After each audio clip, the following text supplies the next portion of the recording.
mit mir sollte hier auch noch Andrea Scrima auftauchen. Da ist schon mal die E-Mail-Adresse, falls jemand Fanpost verschicken möchte. Dann könnt ihr das jetzt hier abschreiben und dann direkt an Andrea Scrima die Fanpost schicken. Aber nur gute Sachen. Deine E-Mail-Adresse stand da. Hallo, hörst du mich? Ja, ich höre dich. Hallo, hörst du mich? Super. Okay. Ja, ich höre dich auch sehr gut. Schön, dass du dich da auch so, ich weiß nicht, das war die richtige Einstellung. Ja, bist du nervös?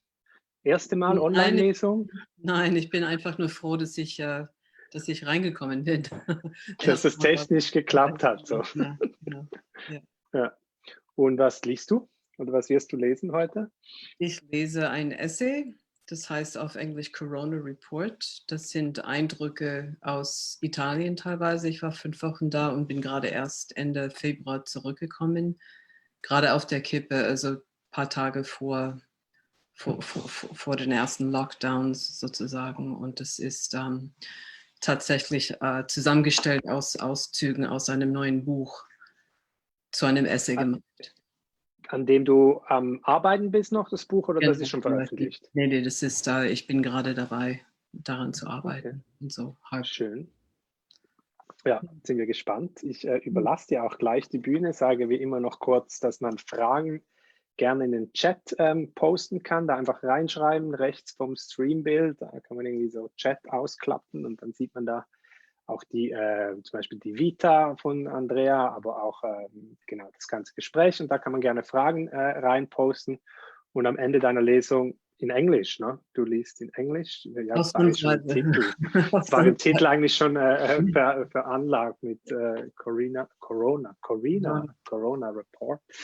Und genau, Katrin wird sich dann am Schluss zuschalten und mit den Fragen oder was auch immer beim Chat so lief. Und es gibt einen PayPal-Link, mit dem so wie an allen Lesungen quasi der Obolus entrichtet werden kann und uns als Viral ermöglichen wird, dass wir allen Autorinnen ein Honorar zahlen können. Ein kleines Honorar, aber immerhin. Und so wünsche ich dir jetzt eine gute Lesung und Ihnen eine gute Lesung ebenfalls und verabschiede mich aus diesem Anruf und genau, und überlasse das mal ganz dir. Ja, alles klar. Okay. Ich schalte hier auf Word. Also, Corona Report. The invisible enemy hit Italy just as I was preparing to leave Florence. Containment measures had begun a week prior to my departure. At first, the red zones of Codogno and other municipalities in Lodi were subject to quarantine. Then the whole of Lombardy, together with provinces in Emilia-Romagna, Veneto, Piedmont, and Marche. And then on March 9th, the entire country was placed under lockdown. I thought of my room in the Oltrarno, empty. I tried to imagine Piazza Santo Spirito empty, the library at the Piazza Torquato Tasso filled with students studying for their final exams only the week before, closed. The enormous Palazzo Pitti closed. Tried to imagine the Porta Romana crossing empty, the little cafe on the corner empty, the Via dei Serragli empty. The prospect of restricting the movement of 16 million people and then 60 million people seemed surreal. How had reality transformed into science fiction so quickly? Until the understanding sank in that all of Europe would quite likely soon be under quarantine. The weeks I'd spent there before the threat of the pandemic's destructive power became manifested in exponential infection curves and a health system hopelessly overwhelmed seemed as though they belonged to a distant past. The number of dead in Italy had been rising daily ever since. We read reports of wartime triage regulations, of doctors and nurses on the brink of mental and emotional collapse. Reports of hundreds of coffins stacked up at gates of cemeteries and convoys of army vehicles carting them away. Families were losing their loved ones without a chance to say goodbye. Funerals were strictly prohibited. In Germany, we were still allowed to go outside if we kept at a distance to one another, but everyone knew that further restrictions were imminent. One evening, at a prearranged time, we stood at our windows and balconies and applauded the empty streets, a gesture meant to express gratitude to the medical profession. But as we began banging pots and cheering and the din reached a feverish pitch, it seemed as though we were engaged in an atavistic ritual, trying to make enough noise to shoo the invisible hobgoblin away. Although hospitals were still waiting for the deluge to arrive, newspapers already reported shortages of protective gear, masks, disinfectant, ventilators, and staff. Following a 2-week period of self-imposed isolation, during which I read far too many articles on pandemics, the R0 contagion factor and virus mutation, I left the apartment to go to the grocery store, and as my hand gripped the banister and I made my way cautiously down the 4 flights of stairs, absurdly I tripped in the apartment during my quarantine and sprained my ankle. I realized that I was potentially coming into contact with the pathogen, left behind by the hand of someone entering or leaving the building. No one knew for sure how long the virus could survive on a given surface. The front section of our building counts 10 apartments and at least 30 people going up and down the stairs each day, not including postal deliveries. Outside, the hand that touched the banister was the hand I used to zip up my jacket against the cold. This same hand took the items from the store shelf and placed them in the basket, fished the ATM card out of my wallet and paid, and stowed the groceries in my backpack. Leaving the store, I squirted some homemade hand sanitizer onto my hands and rubbed them together, but if I'd picked up the virus, it was on my jacket now, or on the items I'd purchased, or on the handle of the basket I'd returned to the stack at the store's entrance, waiting for the next customer. We weren't used to the idea of living in times of disaster. We'd been protected for so long that, although comparatively brief in historical terms, the period of post-war peace and prosperity we'd come of age in seemed normal. Other people outside the still stable countries we lived in, had been going through hell for so long that we'd gotten used to the idea that even if we were living from paycheck to paycheck, even if we were working class, we were somehow magically exempt from the world's worst calamities. We watched them on television or on laptops, catching up on the news as we ate our lunch at our desks and closing browser windows when we were finished. Famine, disease, war, plague, these happened to underdeveloped nations or to dictatorships and not to us. As the pandemic spread throughout Europe and the rest of the world, those of us who could worked at home and read the news avidly. We stocked up on rice, beans, lentils, and oil, but then, wholly unaccustomed to disaster, for the first time we wondered how we'd cook meals if there were suddenly no water to be had or no gas for the stove. Should we have been taking our cues from the survivalist movement, stockpiling canned goods, fuel, water, flashlights and batteries, shortwave radio? Should we have been digging out bunkers? We were only just getting used to the idea of doing without cinema, museums, theater performances, readings, and already we were facing the prospect of mass death and worldwide economic collapse.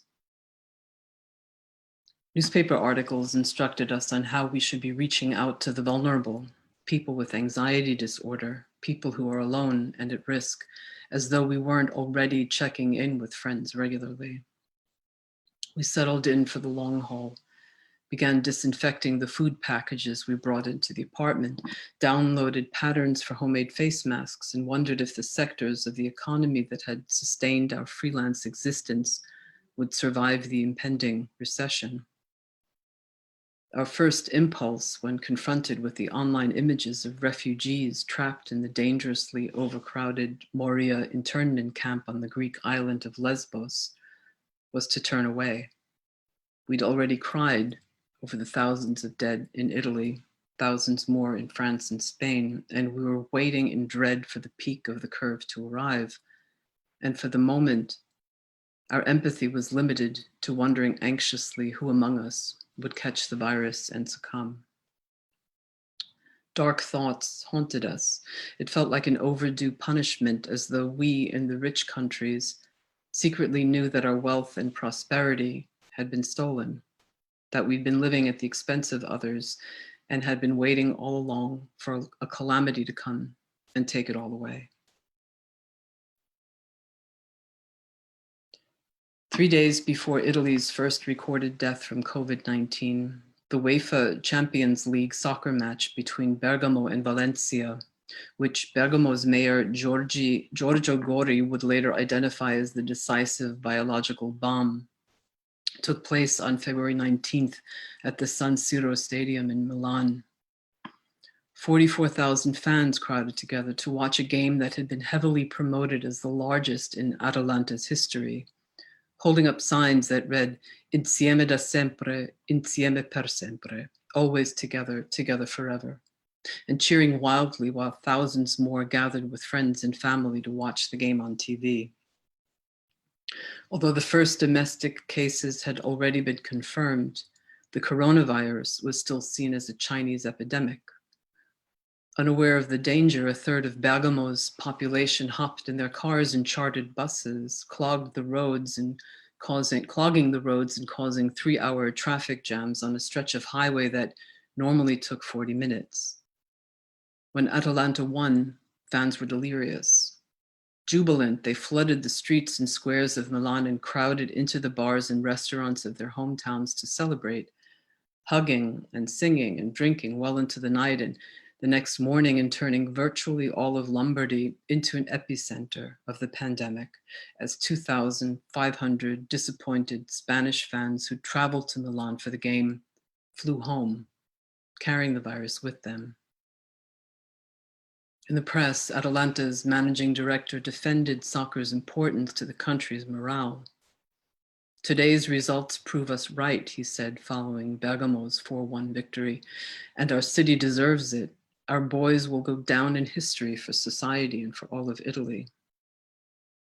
By mid-March, when this turned out to be true, although not for the reasons the team's manager had envisaged, I realized just how close I'd come to contagion. The day a third of Bergamo's population flocked to the San Siro Stadium was the day I left Florence to travel to Greci, the village my grandfather Luigi emigrated from nearly 120 years ago, and that he never returned to, that his mother, Maria Luisa, never returned to, that none of his 9 Bronx-born children, including my father, had ever seen. None of their children had ever seen.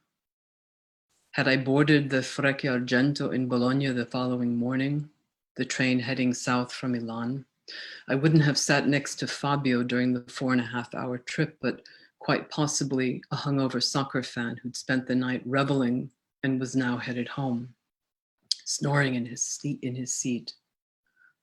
In which case, it's likely that I would have caught the virus and passed it on to Rita and Pino, my hosts, would have passed it on to their son Luigi, who drives the town's ambulance, passed it on to Aulo and the rest of the staff at the Comune, from where it would have spread to Greci's overwhelmingly elderly population.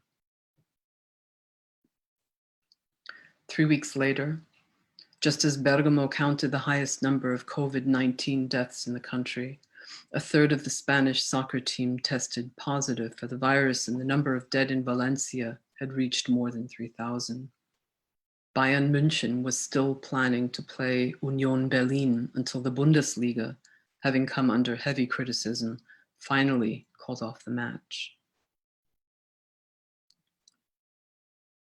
In the case of the Atalanta game, signs of the impending pandemic had appeared well ahead of the event. On the Regionale, it took from Florence to catch the Frecce Argento in Bologna in the early morning of February 19th. Trenitalia broadcast a solemn announcement that it was taking the danger seriously and was implementing all necessary precautions. But when I got up to use the toilet, I was puzzled to find the soap dispenser empty. The first cases had already emerged, but the coronavirus was still seen as something essentially Chinese. Italy had already suspended flights to and from China at the end of January, and in Florence, I saw Western tourists trying not to shrink from the remaining groups of Asians crowding the Uffizi and the rest of the city's museums and churches.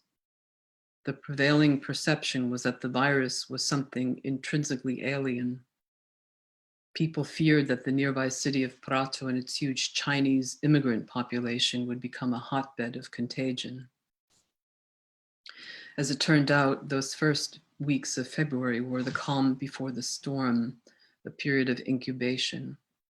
Although the precise starting point of local virus transmission, in other words, Italians infecting Italians, remains unclear, there were ample warning signs that a mass event like the Bergamo versus Valencia match should have been canceled.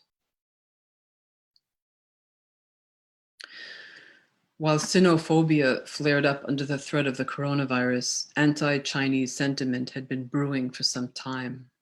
As Chinese immigrant manufacturers successively replaced a once thriving Italian textile industry, a region that had traditionally voted left now swung sharply right. Successful for generations, family-run artisanal businesses in Tuscany, Umbria, Marche, and Emilia-Romagna went bankrupt as Chinese sweatshops began manufacturing cheap copies of their designs. When Italy's recent trade agreement with China resulted in a total export deficit of 20 billion euros, populists jumped in to decry the foreign invasion. But then when the northern countries didn't come quickly enough to Italy's aid, the arrival of the virus brought about a sharp reversal, replacing anger at aggressive Chinese business tactics with a new wave of anti-EU rhetoric. In mid-March, I was struck by the image of Pope Francis walking through the empty streets of Rome, flanked by security guards.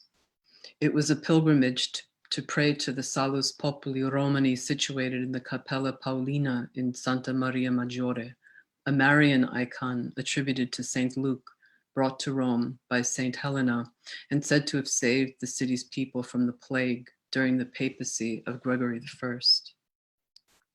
Francis then walked to San Marcello on Via del Corso to offer flowers and pray to a wooden crucifixion accredited with having stopped a resurgence of the plague in the 16th century.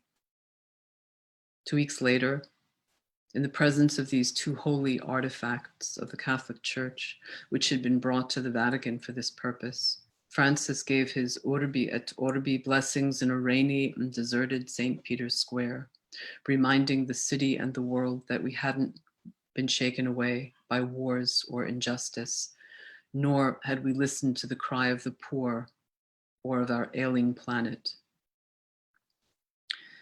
It was 2 weeks before Easter, and I suddenly recalled that my son and I had been in Rome at this very time the year before, when the Notre Dame Cathedral caught fire, and the images of its flaming roof and the smoke darkening the Parisian sky, the startling footage of its spire collapsing branded themselves in our minds like a terrible omen. That's it.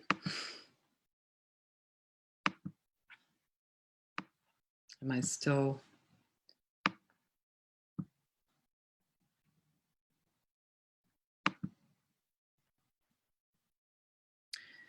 So now we're waiting for Katrin to... Hallo. Hi, hello. Hi, siehst du mich, hörst du mich? I see you, yeah. Hallo. Hallo. Hallo an alle, hallo Andrea. Und vielen Dank für deine super schöne Lesung. Das hat so gut getan, gerade deine Stimme zu lauschen. Und alle waren auch so ganz still im Chat, weil sie alle sehr Fan gerade waren. Wie ging es dir gerade damit, in deinen Computer hineinzulesen? Das interessiert mich im Moment immer bei diesem Format. Ja, das ist ein bisschen gewöhnungsbedürftig, würde ich mal sagen. Also man hofft natürlich, also ich habe gedacht, du würdest mir schon Bescheid sagen, wenn irgendwas ausklingt und wenn irgendwas nicht funktioniert. Bin ich davon ausgegangen, dass das weiter funktioniert, aber ich musste von meinem Word-Dokument ablesen und Es ja. hat grandios funktioniert, wirklich. Also Ja, danke. sehr, sehr, sehr schön. Ich gucke einmal ganz kurz nochmal in den Chat, weil oft kommen die Fragen irgendwie jetzt. Ah, guck mal, jetzt kommen nämlich welche. Ich habe mir auch noch welche überlegt, aber ich lasse natürlich erstmal den anderen den Vorrang. Und zwar schrieb Hartmut Burggrabe, Andrea sagte anfangs, dass der Text Teil eines gerade entstehenden Buches sei.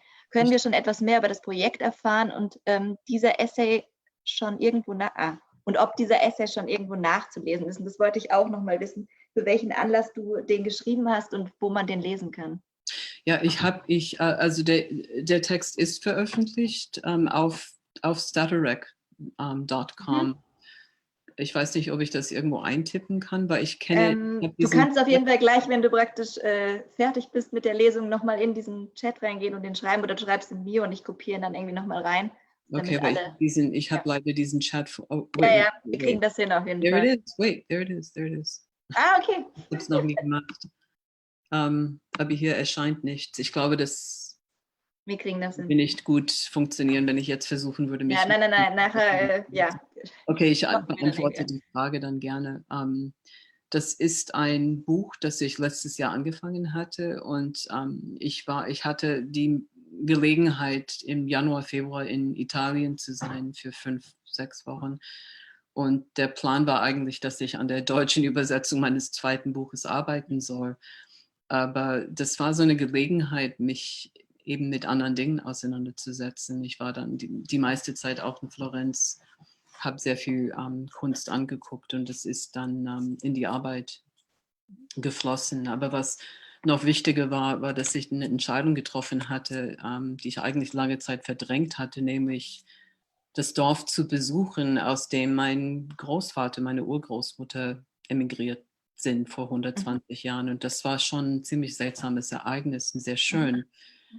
Und ich hatte schon ziemlich viel Recherche gemacht und das fließt nämlich auch in das Buch hinein. Das geht also das ist nicht nur Roots irgendwie, das geht eigentlich um Immigration an sich und natürlich auch um die zeitgenössische, also das zeitgenössische Dilemma von diesen vielen Menschen, die wirklich dann zwischen Grenzen stecken und nicht mehr die Aufmerksamkeit, natürlich jetzt nicht in dieser Corona-Krise überhaupt die Aufmerksamkeit bekommen, die sie dringend benötigen. Ja. Das ist ein Aspekt, aber das ist gerade in Arbeit. Ich habe erst 90 Seiten geschrieben. Das wird noch eine Weile dauern. Ja. Und du hast den Essay, aber dann, bist dann Ende Februar praktisch wieder nach Berlin gekommen. Richtig, ja. Und warst praktisch schon wieder hier, als dann sozusagen es alles sich schlagartig immer mehr dramatisierte. Ja. Und bist jetzt gerade die ganze Zeit praktisch gefangen, einfach auch so, wie wir alle irgendwie gefangen sind. Und sag, was macht es mit dir und deinem Schreiben jetzt gerade? Und also einerseits so wie sieht dein Alltag gerade als Autorin aus? Kannst du schreiben und worüber?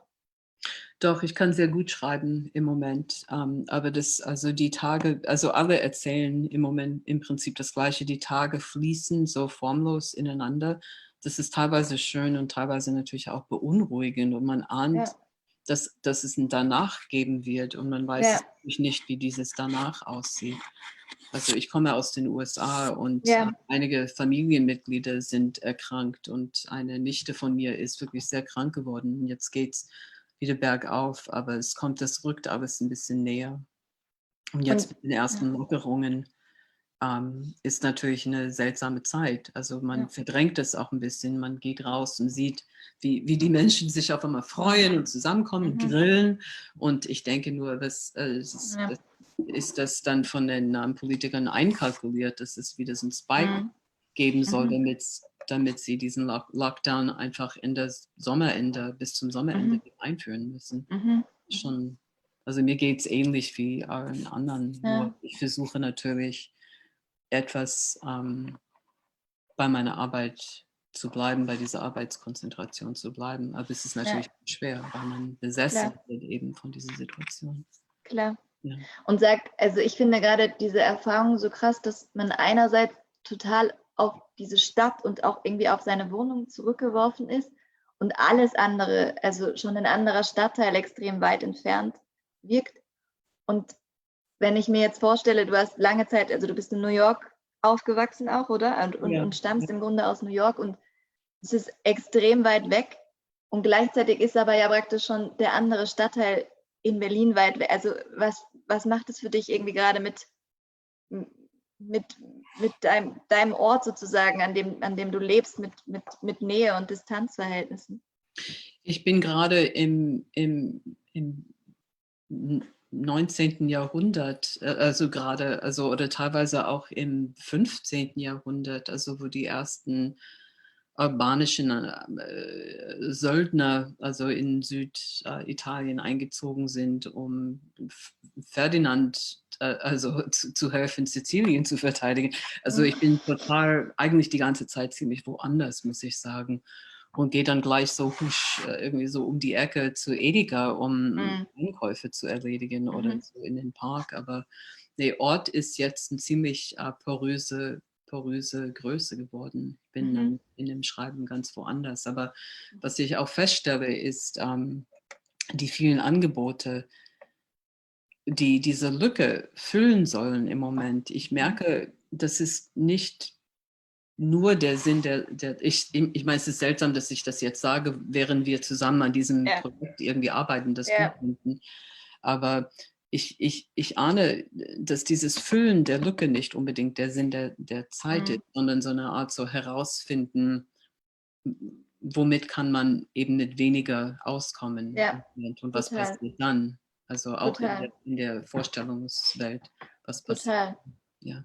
Ich glaube auch, dass dieses zurückgeworfen sein auf sich selbst und so weiter noch viel mit uns irgendwie machen, also noch mal mehr als zu anderen Zeiten und das ist natürlich der Ruf irgendwie nach einer Art von Ablenkung einfach auch und nach diesen ganzen Angeboten und nach dem Kontakt sehr stark ist, aber gleichzeitig man wahrscheinlich das andere auch ab und zu einfach durchlassen muss.